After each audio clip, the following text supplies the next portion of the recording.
Saludo con gusto a Paco Ramírez, titular de este espacio informativo. Paco. Yoli, ¿cómo estás? Muy buenas noches. Buenas noches a la audiencia de Mega Noticias. Gracias por permitirme incorporarme a esta charla, Yoli.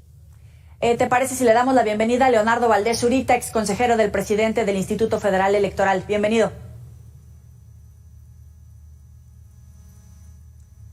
Leonardo, ¿me escuchas? Leonardo Valdés Zurita, vamos a tratar de recuperar la comunicación con él. ¿Me escuchas, Leonardo? Tenemos ahí algunos problemas técnicos, pero bueno, en lo que aparece... Me escucho un poco cortado, pero buenas tardes, buenas noches. Buenas noches, Leonardo, un gusto como siempre platicar contigo. Estábamos escuchando hace un momento a Ricardo Monreal hablando de este evento que tuvo Morena el fin de semana allá en el Estado de México, en Toluca, y lo primero que se le preguntó, y él lo comenta, le parece que son actos anticipados de campaña, pero él lo va a denunciar. Efectivamente son actos anticipados de campaña, Leonardo. Estamos hablando de 2024.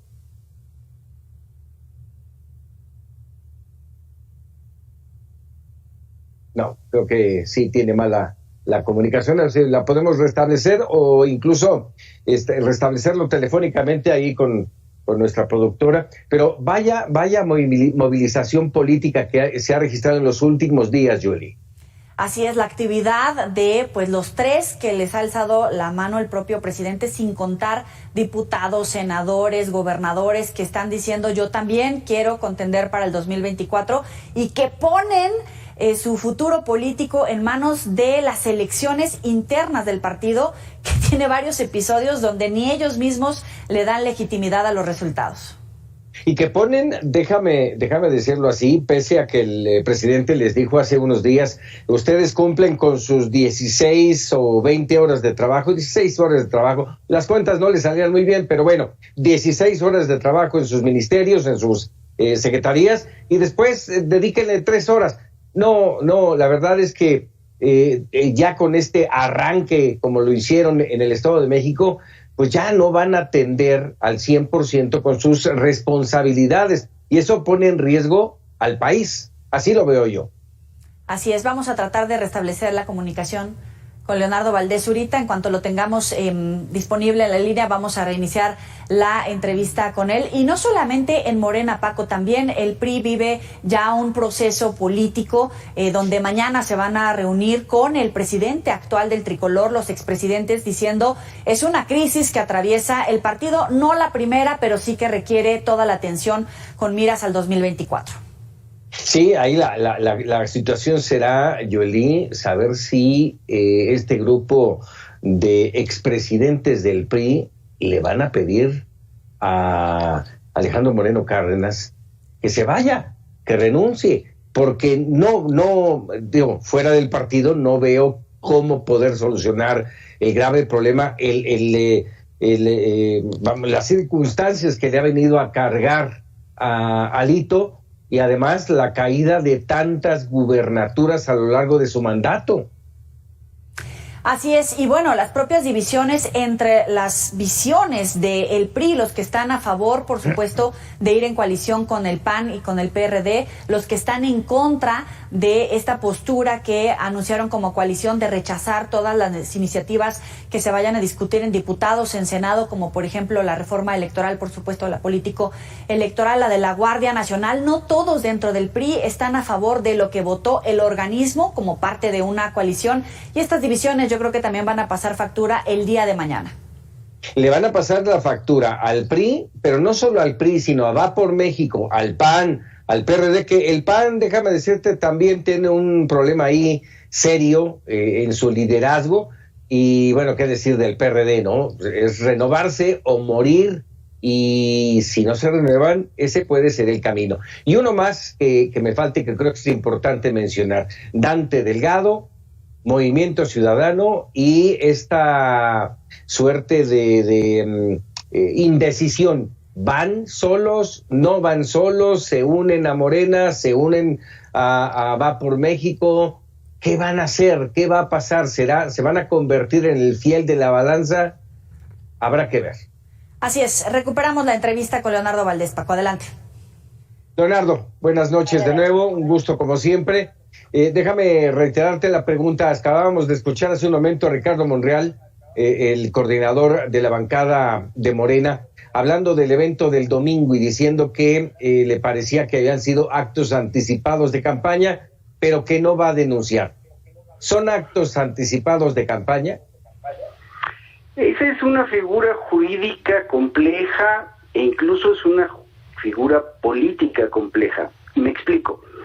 La Constitución contiene los dos conceptos y dice que son actos que pueden ser violatorios de la normatividad electoral.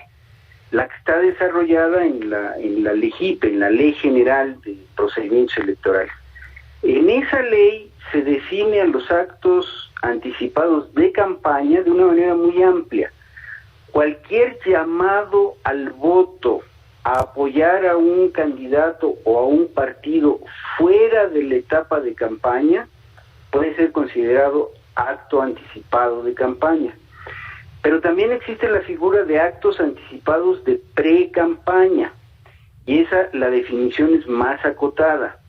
Esos solamente se pueden producir desde que empieza el proceso electoral. Esto quiere decir, para el de 2024 será en septiembre de 2023 y antes de que empiecen las precampañas, que duran 2 meses y iniciarán hacia enero del 2024.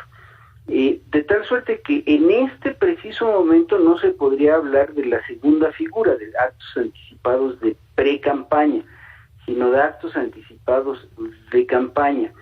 Y aquí la complicación es que con esa definición tan amplia, cualquier persona que considere que sus derechos políticos han sido afectados por la conducta de cualquier presunto precandidato puede presentar la denuncia, y entonces el INE tendría que hacer la investigación y turnar el expediente al Tribunal Electoral del Poder Judicial de la Federación para que en su caso se sancione.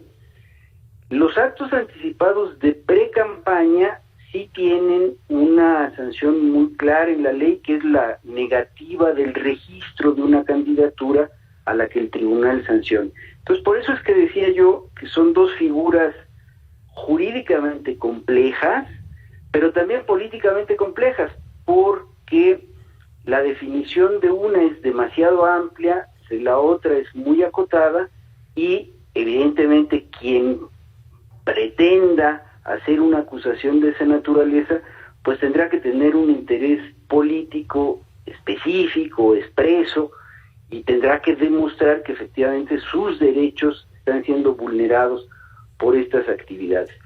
Lo cierto es que, además de todo eso que es jurídico y político, sí hay una parte ética que tendríamos que considerar desde la perspectiva estrictamente democrática.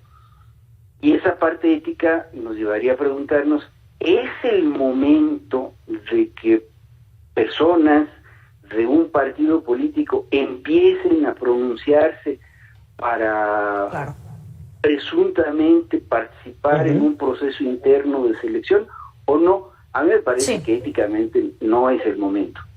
Leonardo, pero ¿cómo asegurar que no se utilizan recursos públicos, ya que hablamos de ética, en estos eventos políticos? ¿Cómo asegurar que no se está utilizando todo el aparato, la infraestructura, la maquinaria del Estado y sobre todo que no vaya a ser una elección de Estado? Porque el presidente decía, pueden utilizar los horarios más allá de las 16 horas o los fines de semana, pero al final siguen siendo funcionarios públicos en campaña. Eso es efectivamente cierto. Ellos se cubren con el planteamiento de que lo hacen solamente en sus días de asueto. Eso habrá que verificarlo, y sobre todo si se presenta una denuncia, pues la autoridad electoral tendrá que verificar que efectivamente se cumpla con ese extremo de la ley. Por el lado del uso de los recursos, digamos que hay dos vías o dos mecanismos.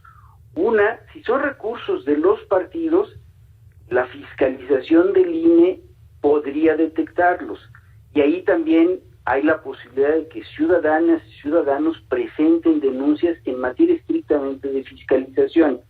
Esa fiscalización se hace todos los años al gasto ordinario de los partidos políticos.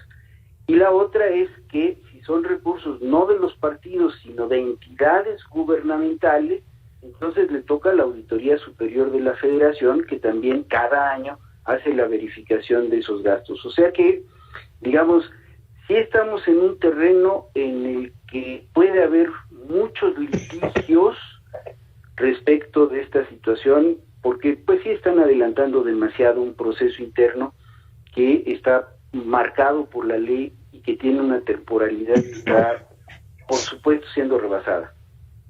A ver, anticipados o no, muchos litigios, pero la realidad es que, como ocurre prácticamente desde hace muchos años, los partidos políticos violan las leyes perdón, electorales, y el castigo es mínimo y es fuera de lugar. No les complica la vida.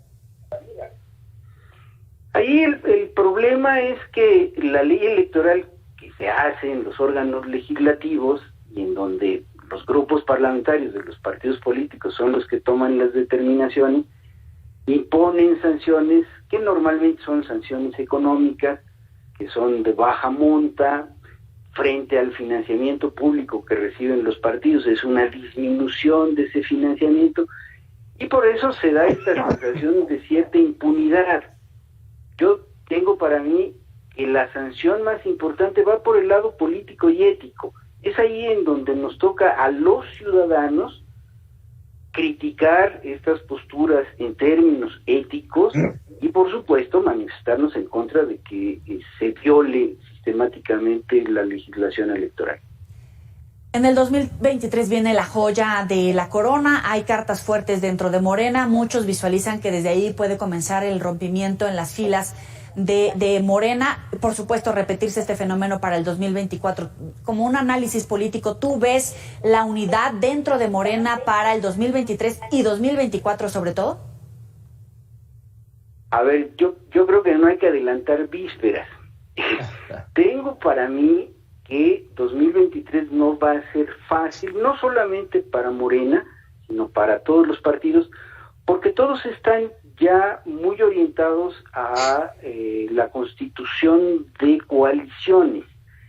Y el problema en estas dos gubernaturas, Coahuila y Estado de México, por diseño institucional, es que sus gubernaturas no coinciden con ninguna otra elección. O sea, no se van a elegir ni diputados locales ni municipios. Y eso obliga a que las coaliciones tengan que decidir cuál de los partidos pone la candidatura presidencial, la candidatura de gobernatura. En el caso de Morena, y Juntos Haremos Historia, como se llame su coalición en ese momento, quizá no habría grande problema porque ese partido es dominante frente a sus aliados. Sus aliados son en realidad partidos con baja monta electoral, de suerte tal que el conflicto se puede dar al interior de Morena, justamente porque se presenten diversos candidatos y quienes no estén de acuerdo con la postulación que haga ese partido podrían buscar ser candidatos de los aliados, o sea, de los otros partidos que formarían parte de la coalición encabezada por Morena, y eso implicaría una complicación política no menor.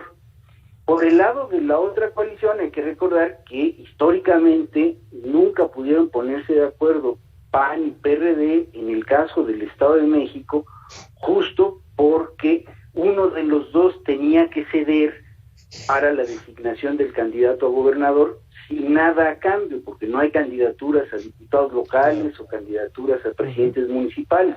Ahora tendrían que ceder no uno, sino 2 de 3. Y si convencen a Movimiento Ciudadano, tendrían que ceder 3 de 4.